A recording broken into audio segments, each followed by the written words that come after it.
Welcome to the OK Book Club, where we dive into books, stories, people, and tons of different topics.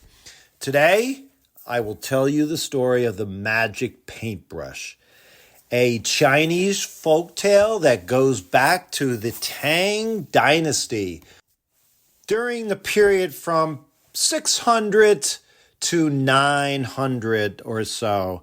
It's not clear when the story was originally told, but like all folk tales, it was passed down through the generations. And then in 1955, it was made into a movie called The Magic Brush.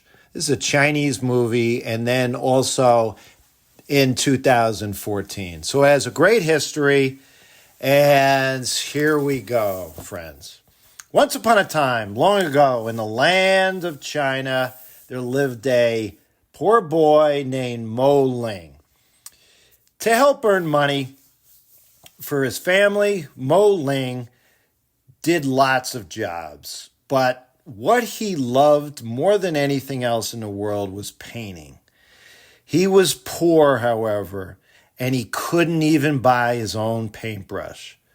But one day, Mo Ling was walking down the street and he saw people painting pictures, and he talked to the teacher.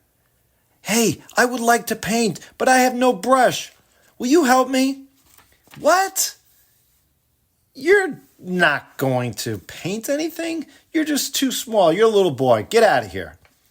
"I may be poor, but I will learn to paint." The next time that Mo Ling ended up coming through the same town, he ended up going to a stream, and he used his wet finger to draw fish on rocks. He used wood that had been burned to draw everything that you can think of: animals, flowers, plants, mountains. Every day, Mo Ling found time to paint some more. And people around the town began to notice, look at these pictures. Mo Ling enjoyed everything that he was hearing, but he still didn't have a paintbrush. And one night, Mo Ling, after working hard all day, fell down, went to sleep, and then an old man ended up seeing him in his dreams. And he said, "Here, this paintbrush, it's magic. Use it with care."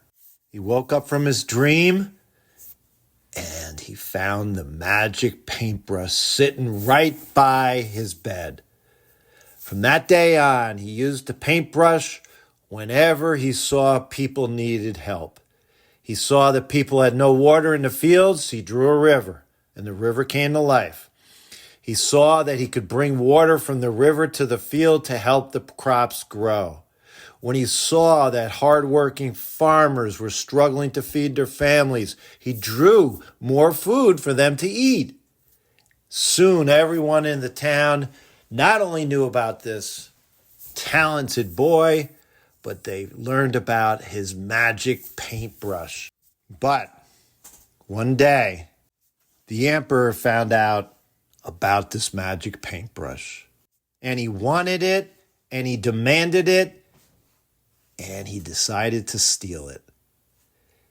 So he could use it not only to become more of an emperor, more in power, but even richer. He saw everything that this paintbrush could do. So he sent his servants to Mo Ling's home to steal it. Once he had the paintbrush, he was overjoyed. He invited all his friends to come to his home so he could show them his new possession. He drew lots of pictures, but none of them would come to life like the boy had. The emperor was angry that the paintbrush wouldn't work for him, so he sent for Mo Ling. He said to the young man, "If you draw some pictures for me and bring them to life, I will set you free." Mo Ling didn't want to help the emperor. He saw the greed in him. He saw what he was doing. He knew that he had to make a plan. He had to figure out how, in fact, he could use this paintbrush for good. He had an idea. What emperor would you like me to draw? I'd like a golden mountain. I will go there to gather gold. So the boy Mo Ling drew a sea first. The emperor was angry and said, "Why did you draw a sea? I want a golden mountain. Draw quickly." Mo Ling drew a golden mountain, but it was far away from the sea. "Draw a big ship quickly. I need to gather gold." Mo Ling smiled quietly and drew a big ship. The emperor jumped into the ship and set off to find the gold, but when the ship sailed to the middle of the sea, Mo Ling drew a large wave that destroyed the ship, and the emperor was never seen again. From that day forward, this young man Mo Ling lived with his family happily ever after, and he used this magic paintbrush to help everyone in need. He helped people throughout the community, just as the old man in the dream had asked him to do good, do what's right, and he lived from then on, loved by everyone. Clearly, boys and girls, this story's moral, this story's lesson is a tale as old as time in terms of the moral. Good triumphs over evil. Be kind to those who need it most. And yes, don't be greedy. Be happy with what you have.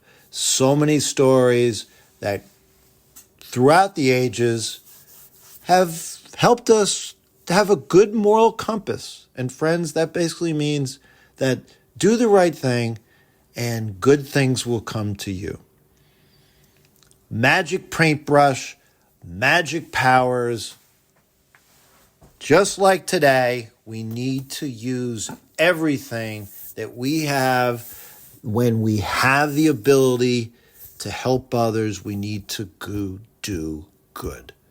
Do good and you will be rewarded. Friends, that was the Magic Paintbrush, one of many folk tales that have been told throughout hundreds and thousands of years, throughout our world, in tons of different cultures. This one is one of the most famous Chinese folk tales in its history. Great to know about it. Great to be with you. This has been the OK Book Club. Reach out to me at kevmok21@gmail.com.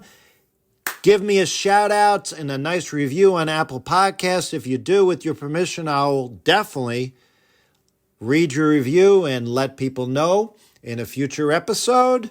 And until next time, friends, great to be with you and keep learning.